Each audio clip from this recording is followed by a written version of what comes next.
Welcome to வித்யா வீடு. இன்னைக்கு இந்த வீடியோவில் வீட்டிலேயே கரம் மசாலா எப்படி அரைக்கிறதுன்னு தான் இந்த வீடியோவில் நம்ம பார்க்க போகிறோம். இந்தியாவை பொறுத்த வரைக்கும் ஒவ்வொரு ஸ்டேட்லேயும் ஒவ்வொரு விதமாக கரம் மசாலாவை அரைக்கிறாங்க. வித்யா வீட்டில் நான் சவுத் இண்டியன் டேஸ்ட்டுக்கு தகுந்த மாதிரி ஒரு கரம் மசாலாவை தான் வீட்லேயே ரெடி பண்ணுறேன். இந்த சவுத் இண்டியன் டைப் வித்யா வீட்டு ஸ்டைல் கரம் மசாலாவை எப்படி அரைக்கிறதுன்னு இப்போ நாம் பார்த்துடலாம்.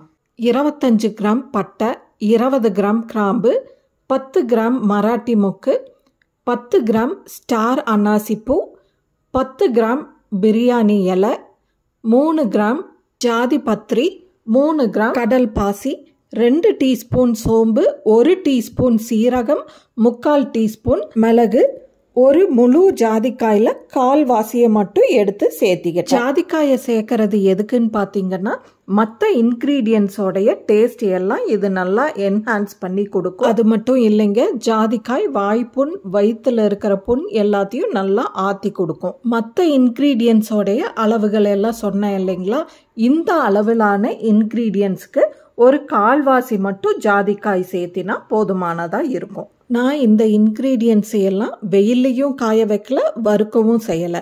ஏன்னா மிக்சி ஜாரில் அரைக்கும் போதே ஜார் நல்லா சூடாகும். அந்த சூட்டுலேயே இந்த பவுடர் நல்லா ரோஸ்ட் ஆயிரும். இந்த கரம் மசாலா அப்படி ரோஸ்ட் ஆகிறதே போதுமானதாக இருக்கும். சப்போஸ் ஓவர் குக் பண்ணிட்டோன்னா இந்த இன்க்ரீடியன்ஸ் எல்லாம் கொஞ்சம் கசப்புத்தன்மையாக மாறிடும். அதனால் ஓவர் குக் பண்ண வேண்டாம். மிக்சி ஜாரில் ஆகிற ரோஸ்ட்டே போதுமானதாக இருக்கும். இப்போது நல்லா ட்ரை ஜாரில் இந்த இன்க்ரீடியன்ஸ் எல்லாத்தையும் சேர்த்திடுறேன். எல்லா இன்க்ரீடியன்ஸையும் மிக்சி ஜாரில் சேர்த்தினதுக்கப்புறமா ஃபைனலாக ஒரு 12 ஏலக்காயை இதோட சேர்த்தி இது எல்லாத்தையும் நல்லா நைஸாக அரைச்சி எடுத்துகிட்டு வந்துடுறேன். கரம் மசாலாவை அரைக்கும் போதே மைல்டாக ஸ்மெல் வந்தது. மிக்சி ஜாரை ஓப்பன் பண்ணதும் நல்ல ஹெவியான ஸ்மெல்லுங்க. மிக்சி ஜாரும் நல்லாவே சூடாயிடுச்சு. இதில் சுற்றி வரும்போது இந்த பவுடர் நல்லாவே ரோஸ்ட் ஆகிருக்கும். இப்போ இதை ஒரு தட்டில் கொட்டி கரம் மசாலா பவுடர் ரூம் டெம்பரேச்சருக்கு வர வரைக்கும் இதை நல்லா ஆற விட்டுடலாம். எந்த ஒரு பொடியை அரைச்சாலும் அதை ஆற வைக்காமல் பாட்டிலில் ஸ்டோர் பண்ணக்கூடாது. அப்படி ஸ்டோர் பண்ணி பாட்டில் லிட்டை மூடிட்டோன்னா அது தம் பிடிச்சி பொடி நீர்த்து போயிடும். நீர்த்து போகிறனால சீக்கிரமாக ஃபங்கஸ் ஃபார்ம் ஆகிறதுக்கு நிறைய வாய்ப்புகள் இருக்குது. அதனால் எந்த பொடியை அரைச்சாலும் அது ரூம் டெம்பரேச்சர் வர வரைக்கும் அதை ஆற விட்டு ஒரு கிளாஸ் கண்டெய்னரில் போட்டு வச்சுக்கிறது நல்லது. இல்லை கிளாஸ் கண்டெய்னர் நான் ப்ரிஃபர் பண்ணலன்ற பட்சத்தில் பிளாஸ்டிக் கண்டெய்னர்ஸையும் யூஸ் பண்ணிக்கலாம். இப்போது அரைச்ச கரம் மசாலாவை நல்லா தட்டில் போட்டு ஆற விட்டு இதை ஒரு கிளாஸ் கண்டெய்னரில் நான் ஸ்டோர் பண்ணி வச்சுக்கிறேன். நான் எப்போவுமே கரம் மசாலாவை கம்மி குவான்டிட்டியில் தான் அரைப்பேன். அப்போ தான் இந்த மசாலா கடைசி பிஞ்ச் வரைக்குமே நல்லா கமகமான வாசனையோடையும் டேஸ்டோடையும் இருக்கும். இந்த மெத்தடில் பண்ணக்கூடிய கரம் மசாலாவை ஃப்ரிட்ஜில் ஸ்டோர் பண்ணி வைக்க தேவையில்லை. இதை வெளியில் வச்சு யூஸ் பண்ணாலே இது ஒன்றும் கெட்டு போகாது. கரம் மசாலா ஒரு பாட்டில் முழுக்க நிறைஞ்சிருச்சு. இதை ஸ்டோர் பண்ணுறக்கு அடுத்த பாட்டில் தேடும் போது தான் நான் முன்ன ஒரு வாட்டி கண்ணன் டிபார்ட்மெண்டல் ஸ்டோரில் வாங்கின இந்த பாட்டில்ஸ் ஞாபகம் வந்தது.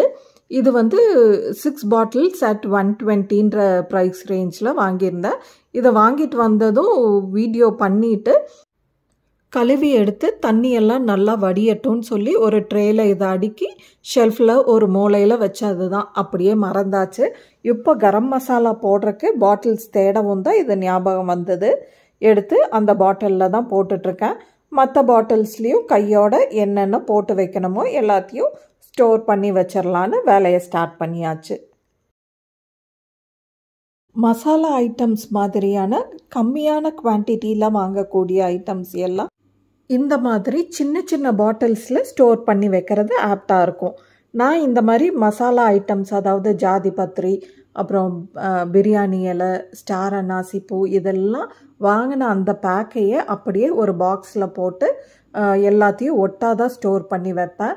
ஒன்றில் சப்போஸ் பூச்சி விழுந்தாலும் அந்த பூச்சி ஸ்ப்ரெட் ஆகி எல்லா மசாலா ஐட்டம்ஸ்க்கும் போயிடும். இதை அவாய்ட் பண்ணுறதுக்காக தான் நான் இந்த மாதிரி சின்ன சின்ன தனித்தனி பாட்டில்ஸாக வாங்கிட்டேன். ஸோ தட் நம்மளுக்கும் இந்த சின்ன சின்ன பாட்டில்ஸை குக்கிங் சமயத்தில் எடுத்து யூஸ் பண்ணும்போது மனசுக்குள்ள ஒரு சின்ன சந்தோஷன்றது இருக்கத்தான் செய்யுது. Okay, here we end up. இதே மெத்தடில் நீங்களும் உங்கள் வீட்டில் கரம் மசாலாவை ட்ரை பண்ணி பார்த்துட்டு ரெசிபி எப்படி இருந்ததுன்னு எனக்கு கமெண்ட் செஷனில் தெரியப்படுத்துங்க. By the way, do not forget to subscribe, like and share Vidya Veedu with your friends and relatives. Bye.